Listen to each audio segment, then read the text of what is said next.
노아의 밤에 주실 하나님의 말씀 보겠습니다. 에베소서 5장 22절부터 25절까지의 말씀을 제가 읽겠습니다. 아내들이여 자기 남편에게 복종하기를 주께 하듯 하라. 이는 남편이 아내의 머리됨이 그리스도께서 교회의 머리됨과 같음이니 그가 바로 몸의 구주시니라. 그러므로 교회가 그리스도에게 하듯 아내들도 범사에 자기 남편에게 복종할지라. 남편들아 아내 사랑하기를 그리스도께서 교회를 사랑하시고 그 교회를 위하여 자신을 주신 것 같이 하라. 아멘. 하나님 말씀입니다. 할렐루야. 오늘 말씀 제목이 아내들이여 남편들아. 저는 지금 이제 캄보디아 현지에 있는데 오늘 영상을 통해서 말씀을 들으시는 모든 분들께 하나님의 은혜가 함께하기를 간절히 축원합니다.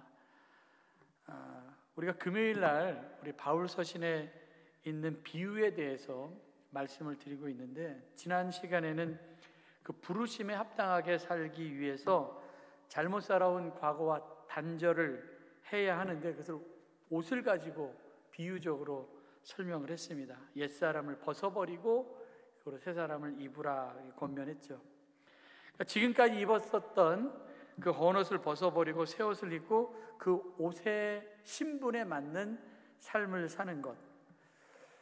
이제 우리가 하나님 앞에 철저하게 회개하고 우리의 심령이 새롭게 되어서 의와 진리의 거룩함으로 지으심을 받은 새 사람으로 살면서 우리 패대 대신 예수 그리스도를 따라서 날마다 새로워지기를 바랍니다. 오늘도 이제 그리스도인의 삶에 대한 이야기인데, 오늘 바울은 특별히 부부의 비유를 가지고 말씀을 하고 있습니다. 이게 삶과 신앙의 기준을 갖는 건 굉장히 중요하죠. 특별히 바울은 에베소서 5장에서 그리고 6장에 걸쳐서 성도들이 가져야 될 그 삶의 기준, 그거를 5장에서는 하나님을 기쁘시게 하는, 우리가 삶을 살아야 된다, 하나님을 기쁘시게 하는 삶, 이게 기준이었습니다. 그러니까 모든 판단의 기준, 하나님을 기쁘시게 하는 것. 이렇게 하나님을 기쁘시게 하는 사람들은 당연히 사람과의 관계도 화목하고 좋습니다. 오늘 우리가 읽은 그 말씀 바로 앞구절, 그러니까 5장 21절이 되겠습니다. 거기에 보면 그리스도를 경외함으로 피차 복종하라 라는 그런 말씀이 나오는데, 이 피차 복종하라 라고 하는 것, 그러니까 우리가 성령으로 충만한 사람들이 인간관계에서 성공을 해야 되는데, 우리 성공하기 위해서는 반드시 기억해야 될 원칙이 피차 복종입니다. 서로 잘하라는 게, 서로 한쪽만 잘해서는 안 되고, 피차 복종하는 마음으로 살면 어떠한 인간관계든지 그 성공적인 인간관계를 맺고 살 수가 있습니다. 그 피차 복종의 말뜻을 아주 잘 말씀하는 곳이 골로새 3장 23절인데, 무슨 일을 하든지 마음을 다하여 주께 하듯 하고 사람에게 하듯 하지 말아라. 그러니까 인간관계 역시 신앙생활의 연장이죠. 그래서 기도도 잘하고 뭐 찬송도 잘하고 뭐 예배도 잘 드리는데, 이 사람은 사람과의 관계가 너무 안 좋아요. 그러면 그 신앙생활 잘하는 게 아닙니다. 사람이 형식적인 종교생활, 아까 얘기했던 것을 기도 잘하는 것, 예배 잘 드리는 것, 뭐 이런 것들로 저 사람은 신앙이 좋아, 저 사람은 신앙이 나빠 라고 판단할 수 없습니다. 왜냐하면 바리새인들 같은 경우에도 일주일에 뭐 3번 금식하고 뭐 하루에 5번씩 기도하고 구제하고 그렇겠지만, 예수님께서는 그들의 신앙을 잘한다 이렇게 말씀하시지 아니하고 오히려 외식하는 자여, 화 있을 진저, 독사의 자식들아 하면서 책망을 하셨습니다. 우리 그리스도인들은 하나님과의 관계에서 뿐만 아니라 인간관계에서도 성공을 해야 되는데, 내 자신이 예수님 잘 믿는 사람인지 신앙이 좋은 사람인지 알기 위해서는 사람과의 관계를 보고 알 수가 있어요. 그래서 믿음에 항상 덕이 있어야 된다. 그래야지만 우리가 믿는 사람들의 공동체인 이 교회가 건강한 교회가 될 수가 있습니다. 바울은 서로 이게 피차 복종하라고 하면서 반드시 성공해야 될 인간관계를 이제 3가지로 구체적으로 말씀하고 있는데, 그 첫 번째가 부부 사이의 관계예요. 부부 사이의 관계가 좋아야 된다. 그리고 이제 6장에 보면은 자녀와 부모 사이의 관계도 좋아야 된다. 그리고 이제 그 뒤에 보니까 종과 상전, 그러니까 직장 생활이나 학교 생활에서도 다른 사람과의 관계도 좋아야 된다, 이런 얘기를 하고 있어요. 특별히 오늘 좋은 부부 관계를 통하여서 교회와 그리스도의 관계를 아주 비유적으로 말씀을 하고 있는데, 여러분, 부부 그러면은 가장 기본적이고 가장 가까운 인간관계입니다. 이거는 그냥 한 몸이 한 몸. 요즘 가정의 위기라고 얘기를 하는데, 사실 가정의 위기라기보다는 부부의 위기라고 하는 말이 더 맞는 것 같습니다. 부부가 흔들리면 가정이 흔들리기 때문에 부부의 건강이고 가정의 건강인 것처럼, 교회도 그리스도와 교회가 좋으면은, 관계가 좋으면은요, 우리가 그리스도의 관계가 좋으면 그 교회 공동체가 건강한 교회가 될 수가 있습니다. 그래서 그리스도와 교회의 관계도 사랑의 관계가 되어야 되고, 부부의 관계도 사랑의 관계도 되어야 됩니다. 근데 요즘 이렇게 젊은이들을 보면은 사랑보다는 이제 조건에 맞추려고 하죠. 그래서 저도 이제 우리 교회 청년들 주례를 할 때 남자에게 이렇게 이 말씀을 가지고 질문을 해요. 에베소 5장 25절, 남편들아 아내 사랑을 계속해서 교회를 사랑하시고 그 교회를 위하여 자신을 주신과 같이 하라. 이 말씀을 읽고, 남편들아, 남자에게 얘기하는 겁니다. 그리스도가 교회를 위하여 자신을 주었듯이 이 여자를 위해서 너 생명을 줄 수 있냐? 여기에 머뭇거리면 안 되죠. 당연히 바로 즉답해야 됩니다. 이게 굉장히 중요한 질문입니다. 그리스도가 교회의 머리가 된다고 했는데, 여러분, 몸의 지체가 여러 개가 있습니다. 손도 있고 발도 있고 뭐 눈도 있고 코도 있고. 근데 어떤 때는 내가 살기 위해서 내 몸의 지체 중에 하나를 잘라내야 될 때가 있어요. 뭐 팔도 잘라낼 때가 살기 위해서, 그리고 뭐 다리도 잘라낼 때도 있습니다. 물론 나는 손과 발이 없이는 못 살아, 차라리 죽을래, 뭐 이렇게 말할 수 있지만, 어떤 경우에라도 목은 자를 수 없습니다. 머리와 몸은 생명적으로 완전하게 하나라는 의미죠. 그래서 여러분, 탈무드에 그런 탈무드가 얘기가 있죠. 어떤 아이가 랍비한테 와갖고 몸은 하나인데 머리가 둘인 이 아이가 한 사람입니까? 두 사람입니까? 이게 질문을 해요. 그때 랍비가 이렇게 대답해요. 머리가 둘이니까 이쪽 머리를 때려서 저쪽 머리까지 아프다고 아야 하고 울면 그건 하나다. 근데 이쪽 머리를 딱 때렸는데 저쪽 머리가 하 웃으면 하나가 아니다. 이런 얘기를 하죠. 이제 이 이야기를 우리 자신에게 적용해 보면은, 내가 다른 사람의 아픔에 정말 함께 울면 우리는 건강하고 하나예요. 한 지체라고 얘기할 수 있어요. 그러니까 머리와 몸의 관계란 진짜 이렇게 작은 손가락에 가시 하나만 들어가도 얼마나 아픕니까? 손만 아픈 게 아니라 온 몸이 아픈 거와 똑같죠. 그래서 머리와 몸이 하나라고 하는 건 굉장히 오묘한 말씀입니다. 그래서 몸이 머리에 복종하는 것은 하나기 때문에 그렇습니다. 하나기 때문에. 몸이 머리를 숨긴다고 해서 그게 뭐 이상합니까? 머리에서 손에게 이거 해라, 그게 뭐 이상합니까? 그게? 그리스도께서 자신을 주신과 같이 사랑하라고 하는 말을 했는데, 이 사랑이라고 하는 것은 자신을 주되 한 부분을 주는 게 아니라, 이거는 진짜 전체를 주는 거예요. 생명을 주는 거예요. 자기 삶을 주는 겁니다. 그래서 그리스도께서 우리를 위하여서 십자가 위에서 물과 피를 다 쏟으시고 자신의 생명을 다 주셨습니다. 그리고 또한 우리도 그리스도를 위하여서 나 자신의 생명을 다 바치고 거기에 진정한 사랑의 만남이 있는 것이다 라는 거죠. 바울은 먼저 아내들한테 이런 얘기를 합니다. 에베소 5장 22절, 아내들이여 자기 남편에게 복종하기를 주께 하듯 하라. 남편에게 복종하라. 여자들이 들으면 무슨 복종을 해? 심한 거부감이 들 수도 있는데, 아내가 남편에게 복종을 해야 되는 이유는 예수님이 교회의 머리가 된 것처럼 남자를 여자의 머리로 삼으셨다. 근데 이 말 뜻은 뭐 머리됨에서 군림하라는 얘기는 아니에요. 어쨌든 아내들은 남편의 권위를 세워줘야 되겠죠. 근데 권위는 남편이 뭐 힘 가지고 세운다고 세워지는 게 아니라 세워줘야 돼요. 근데 결혼한 여자들 가운데 결혼하면서 내가 저 남자와 결혼하면 절대로 저 남자의 말을 듣지 않을 거야, 뭐 이렇게 결심하고 결혼하는 여자는 없을 겁니다. 뭐 서로 사랑해서 눈에 콩깍지가 껴갖고 만나서 결혼할 때는 단점이 하나도 안 보이는데, 좀 가까이에서 함께 지내고 살다 보면은 뭐 작은 것 하나라도 단점이 보일 거 아닙니까? 그럼 여자들이 생각했을 때 전에는 저런 단점이 안 보였는데 이런 단점이 보이고, 또 남자들이 어떤 때는 생각 없이 하는 얘기가 있는데 저런 얘기를 들으면 도저히 복종할 마음이 생기지 않을 때도 있습니다. 실제적으로 어떤 문제를 놓고 판단할 때 어떤 때는 거의 대부분의 여자들의 판단이 옳을 때도 있어요. 근데 또 그걸 또 안 듣거든요, 남자들은.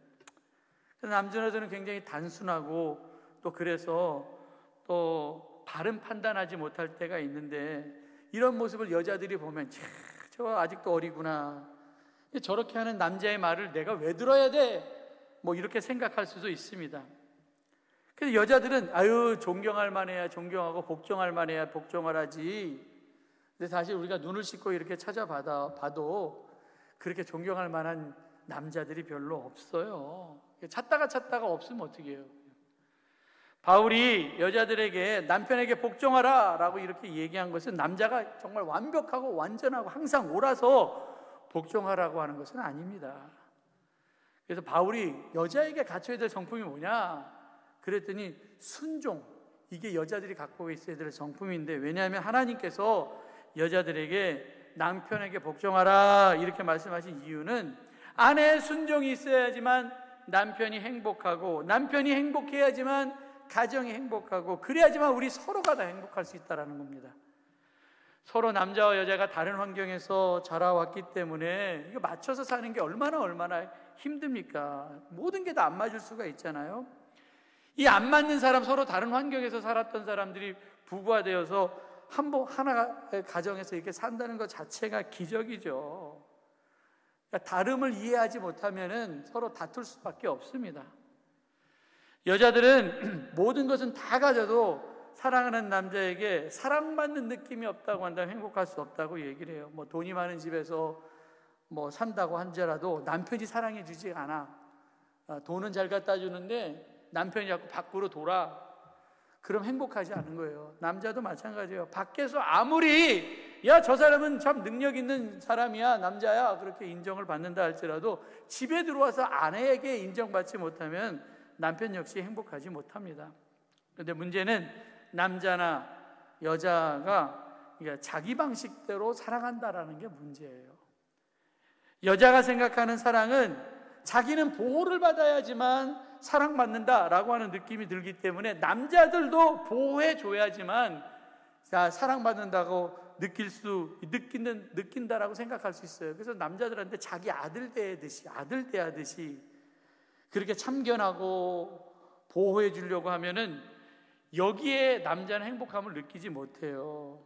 그러면 여자는 그렇게 얘기하죠. 내가 당신한테 얼마나 희생했는데, 그러면서 속상해할 수 있습니다. 근데 사실 남자에게 아무것도 안 해줘도 그냥 존경만 해주고 인정만 해주고 당신이 최고라고 칭찬만 해주면 남자는 그것으로 행복해요. 다른 거 안 해줘도.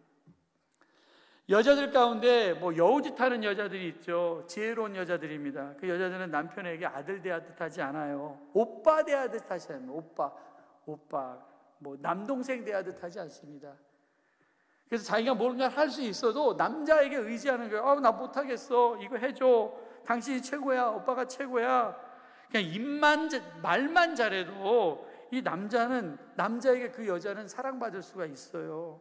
그래서 남자의 특징을 잘 아는 바울은 여자들에게 뭐라고 얘기를 합니까? 그냥 복종하라 이거야. 잘한다고 얘기하고 권위를 세워주라는 얘기입니다. 존중해주라는 얘기예요. 남편 욕하지 말고 조금 못하면 무능하다고 막 그렇게 하지 말고, 남자 자존심 상하게 하지 말고 편들어주고 인정해주면 그 남자가 오매 기사를 하면 사는 겁니다. 이 남자에게 내가 복종하라니 이거 말도 안 되는 일이야. 그러지 말고 우리가 신앙적인 면에서 한번 답을 찾아보자라는 겁니다. 왜 바울은 아내들에게 그렇게 약점이 많은 남편에게 복종하라고 했을까? 창조 질서 때문에. 시대에 뒤떨어진 이야기일 수도 있습니다, 이게. 근데 하나님께서 우리에게 주신 창조 질서는 그 아내가 남편에게 복종할 때 비로소 그 가정의 질서가 잡히는 것이며 그 가정이 건강하게 든든하게 세워질 수 있는 것입니다. 여러분, 에베소 5장 23절 24절에 보니까 이는 남편이 아내의 머리됨이 그리스도께서 교회의 머리된 것 같으니 그가 바로 몸의 구주시니라. 그러므로 교회가 그리스도에게 하듯 아내들도 범사에 자기 남편에게 복종할지라. 그리스도께서 교회의 머리인 것처럼 남편은 아내의 머리가 되는 것이 하나님께서 세우신 질서입니다. 그럼 마땅히 아내들은 교회가 주님을 섬기듯이 범사에 남편을 섬겨야 되고, 남편을 아내의 머리로 인정해 주는 마음으로, 신앙적인 관점에서 그렇게 살아야지만 남자가 남자답게 남자의 역할을 하면서 살아갈 수가 있습니다. 여러분, 남자가 원하는 아내의 존경이라고 얘기를 했잖아요. 인정, 존경받아야 자신감이 생겨갖고 밖에 나가서 일 잘하는 거 아닙니까? 근데 여자들이, 이게 머리 나쁜 어리석은 여자들, 아주 미련한 여자들이 별 생각 없이 뭐 애가 잘못하면 아유 지혜비 닮아가고 저렇다고 이렇게 얘기를 하는데, 이건 정말 악한 일이죠. 이런 말을 듣고 자란 아이가 아빠에 대한 이미지를 어떻게 생각하겠습니까? 아빠 닮는 거 엄청 싫어하겠죠. 아이가 자라면서 아이의 아빠에 대한 존경심도 사라질 수가 있습니다. 근데 아이가 좀 뭔가 잘했을 때, 야, 넌 참 아버지 닮아서 잘하는구나, 그렇게 해줘야 되는데 여자들이 그걸 잘 못해요. 아버지의 존경됨이 점점 이 사회에서 무너지고 있는데, 이거는 아버지의 존경됨이 무너지는 것뿐만 아니라 그냥 이거는 가정도 무너지고 나라도 무너지는 거예요. 사회 자체 구조가 무너지는 겁니다. 예전에는 아이들한테, 야, 존경하는 사람 누구야? 그러면 아버지예요. 아버지를 존경합니다. 이때는 그래도 어른에 대한 존경심이 이 사회 곳곳에 있었습니다. 지금처럼 이렇게 버르장머리 없는 사회는 아니었습니다. 그러니까 아버지의 권위가 제대로 살아있을 때에는요, 그래서 사회가 그럭저럭 괜찮았어요.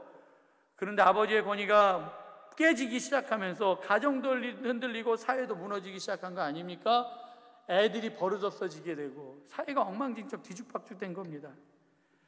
그래서 아내들이 자기 남편에게 죽게 복종하듯 할 때 가장의 권위가 회복되는 거고, 자녀들이 그것을 본받을 때 거기에서 건강한 가정이 될 수가 있습니다. 바울은 아내에게만 이렇게 또 얘기한 것이 아니라 남편에게도 이야기를 하는데, 남편이 아내를 대하는 가장 중요한 그 윤리가 뭐냐? 사랑.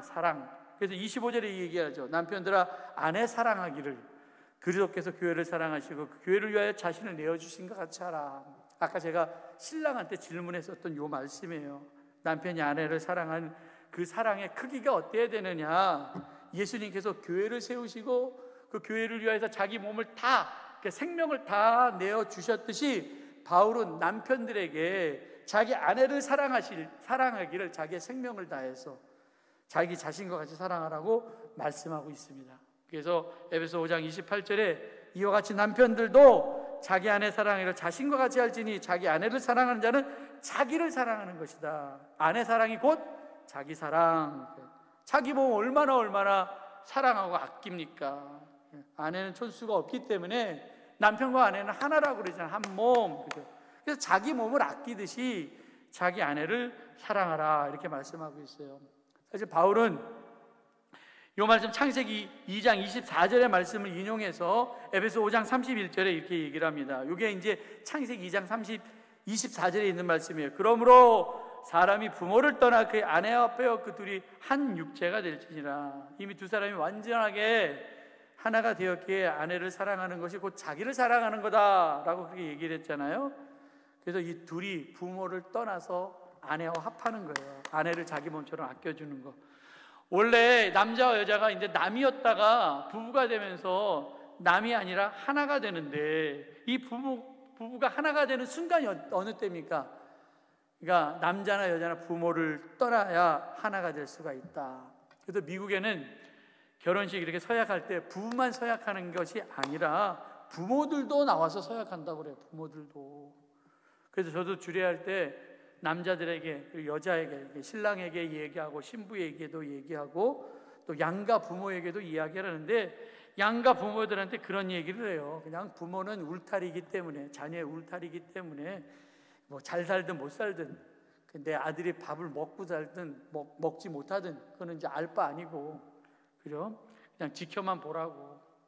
그 두 부부 사이에 끼어들면 안 된다고. 끼어들기 시작하면서 문제가 생기는 거 아닙니까? 그래서 고부 갈등이나 장사 갈등이 왜 생기냐 그랬더니 끼어들기 때문에, 완전히 놓지 않기 때문에. 그래서 울타리처럼 그냥 지켜주고, 그냥 힘들어요 엄마 아빠 그럴 때 그냥 가서 도와주면 됩니다.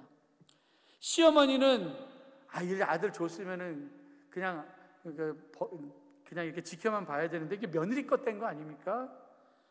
근데 이제 시어머니는 내 아들이야, 며느리는 내 남편이에요 이러면서 싸우니까, 주도권 갖고 싸우니까 이게 갈등이 생기는 겁니다. 주었으면 그만이지 왜 자꾸 참견하냐, 간섭하면 안 된다. 이거는 남자도 마찬가지고 여자도 마찬가지예요. 아들이나 딸 그렇게 신경 쓰지 말고 그냥 줬으면은 부모와 떠나야지 하나가 될 수가 있는 거기 때문에, 자기 것은 사실 남편과 아내밖에 없잖아요. 시집 보내고 장가 다 보내고 났으면은 이제 장가 간 아들, 시집 간 딸 너무 그렇게 애쓰고 신경 쓰지 말고 그냥 옆에 있는 늙은 남편에게 신경 잘 써야 된다. 아들이나 딸이 이렇게 짝 데리고 오면은요 계속 끼고 살 수 없으니까 그냥 마음 편하게 딱 기분 좋게 주면 된다라는 겁니다. 그리고 말로만 사랑하지 말고 영과 육의 필요를 채워주면서 남편 아내를 보호해 줘야 되는데, 에베소 5장 26절 27절에 보니까 이는 곧 물로 씻어 말씀으로 깨끗하게 하사 거룩하게 하시고 자기 앞에 영광스러운 교회로 세우사 티나 주름 잡힌 것이나 이런 것들이 없이 거룩하고 흠이 없게 하려 하심이라. 아내에 대한 남편의 의무가 뭐예요? 거룩. 그렇게 얘기해요. 거룩. 티나 흠, 주름이 잡혀서는 안 된다. 그래서 데살로니가서 4장 5절 하나님의 뜻은 이것이니 너희의 거룩함이라. 음란을 버려라 이렇게 말씀하고 있어요. 우리가 피해야 될 것, 음란이라고 하는 게 성적 방종 아닙니까? 그래서 이 음행을 통해서 관계가 깨지는 거예요. 특별히 부부의 관계가 깨지는 거. 고린도서 6장 18절에도 보니까 음행을 피하라. 사람이 범하는 죄마다 몸 밖에 있거니 음행하는 자는 자기 몸에 죄를 범하느니라. 바울은 우리 몸은 내 것이 아니라 내가 내 마음대로 할 수 없다고 얘기를 하잖아요. 내 몸은 성령이 거하는 전입니다. 그래서 음행은 이게 나한테도 짓는 죄, 아내에게도 짓는 죄. 음행은 그래서 남편과 아내 사이의 관계를 파괴시키기 때문에 남자들에게 자기 아내를 대할 때 이렇게 얘기를 하죠. 데살로니가서 4장 4절 각각 거룩함과 존귀함으로 자기 아내를 대할 줄 알고. 여기서 영어 성경에 보니까 그렇게 나왔어요. 빨간 것만 읽으면 His one body 그렇게 써요. 자신의 몸이라는 뜻 아닙니까? 자신의 몸. 하나님께서 아담과 하와를 만드실 때 하나님께서 아담의 갈빗대를 이렇게 탁 취해서 만드신 게 여자 아닙니까? 그래서 창세기 2장 23절에 보니까 이는 내 뼈 중에 뼈요 내 살 중에 살이라. 그래서 남자에게서 취하신 그 여자라 부르리라. 그래서 여자는 남자의 몸에서 취했다라고 얘기하죠. 그래서 하와는 바로 아담의 몸에서 나왔다. 남자가 자기 몸을 지키지 않는 것은 아내의 몸을 지키지 않는 것과 똑같아요. 그래서 음란은 하나님 앞에서도 자기 자신에게도 큰 죄이기도 하지만 아내에 대해서 굉장히 큰 죄를 짓는 거기 때문에 음란을 버려라. 그 남자와 여자가 사랑해서 결혼했는데 이 남자와 살면 행복할 것 같아서, 이 여자와 살면 행복할 것 같아서 행복해지려고 결혼했는데 이 음행으로 서로에게 상처를 주면 안 되겠죠.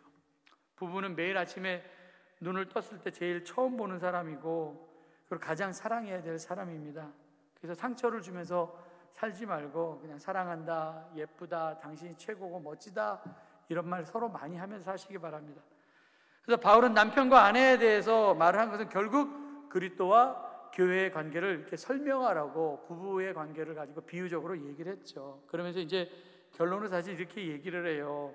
누구든지 에베소서 5장 29절 30절 언제나 자기 육체를 미워하지 않고 오직 양육하여 보호하기를 그리스도께서 교회의 함과 같이 하나니 우리는 그 몸의 지체임이라. 예수님은 자신의 피의 공로로 교회의 모든 필요를 완벽하게 채우신 것처럼 남편들도 아내의 모든 영과 육의 필요를 채워줘야 되는 책임이 있습니다. 부부로 사는 거 참 어렵죠. 남자는 이거 하나만 기억하면 될 것 같아요. 베드로전서 3장 7절 남편 된 자들아 이와 같이 지식을 따라 너희 아내와 동거하고 저는 연약한 그릇이요 또 생명의 은혜를 유업으로 함께 받을 자로 알아 귀히 여기라. 연약한 그릇. 그래서 이렇게 잘 대해줘야 돼요. 잘 아껴야 되고 깨지기 쉽기 때문에 소중하게 생각하고 그래야지만 내 기도가 막히지 않을 수가 있습니다. 사랑도 편해지면 변한다. 사람도 편해지면 변한다. 사람이나 사람도 편해지면 다 변한다고 얘기를 하잖아요. 너무 가까이 있어서 편해졌고, 그래 편해져서 무례해지는데 사랑은 행하지 않는 겁니다. 그래서 상대방을 연락에 혹은 뿔나게 하면 안 되고 좋은 남자와 좋은 여자로 살아야 됩니다. 사랑에 눈 뜰 때 사랑에 눈이 멀어 이제 남자와 여자가 결혼하는데, 근데 딱 결혼한 후에 눈이 밝아져 갖고 보이지 않는 허물들이 보이기 시작하면 싸우기 시작하잖아요. 근데 그러려니 하면서 살아야 돼요. 그러려니. 이방원이 정몽주에게 하여가라고 하는 노래를 불렀어요. 이런 들었다 하리 저런 들었다 하리. 대충 넘어가는 것이 있어야 되고, 그리고 또한 그 하여가에 대한 정몽주의 답가가 단심가라고 얘기를 하죠. 이 몸이 죽고 죽어 100번 고쳐주고 100골이 진터도 역시라도 있고 없고 님 향한 일편단심이야 가실 줄이 있으랴. 일편단심이라는 게 있어요. 아내는 많은 여자 중에 그냥 첫 번째 여자가 아니라 오직 한 사람, 오직 한 여자, 나뉘어지는 게 아니죠.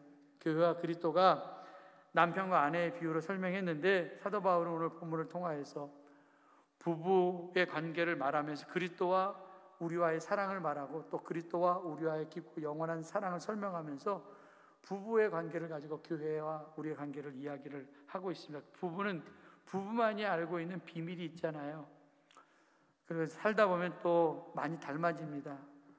오늘 우리가 결론을 지을 수 있는 사랑이라고 하는 것은 추상적이나 이론적인 사랑이 아니라 구체적인 체험에서 나오는 것인데, 이건 굉장히 신비로운 거예요. 사랑이라는 것 자체가. 이 사랑을 통해서 우리가 하나님을 알 수가 있고 또 승리하는 생활을 살 수가 있습니다. 오늘 말씀을 들으신 아내는 아내에게 주시는 말씀으로, 또 남편은 남편에게 주시는 말씀으로 듣고, 그리스도가 교회를 위해 자신을 내어주신 것 같이 남편들도 아내 사랑하기를, 아내를 자신 몸과 같이 사랑하고, 또 아내들도 남편을 존중해 줌으로써 피차 서로 복종해서 하나님께서 원하시는 아름다운 가정, 또 하나님께서 원하시는 아름다운 교회가 되기를 주님의 이름으로 간절히 축원합니다. 제가 기도하겠습니다. 사랑과 은혜가 많으신 아버지 하나님 감사합니다. 오늘 함께 말씀을 나누었습니다. 그리스도가 교회의 몸인 것처럼, 머리인 것처럼 아버지, 우리 몸된 우리들이 아버지 하나님 이제 건강하게 잘 지체들이 활동하게 하여 주시고, 또 건강한 모습으로 우리 가정생활도 이루어가며 살아가게 하여 주시옵소서. 우리 모든 성도들의 각 가정 불꽃 같은 눈동자로 지켜주시어서 상함도 해함도 받지 않게 하여 주시고, 2024년도 말씀을 통하여서 회복과 부흥의 역사가 있게 하여 주시옵소서. 예수님의 이름으로 간절히 기도드렸사옵나이다. 아멘.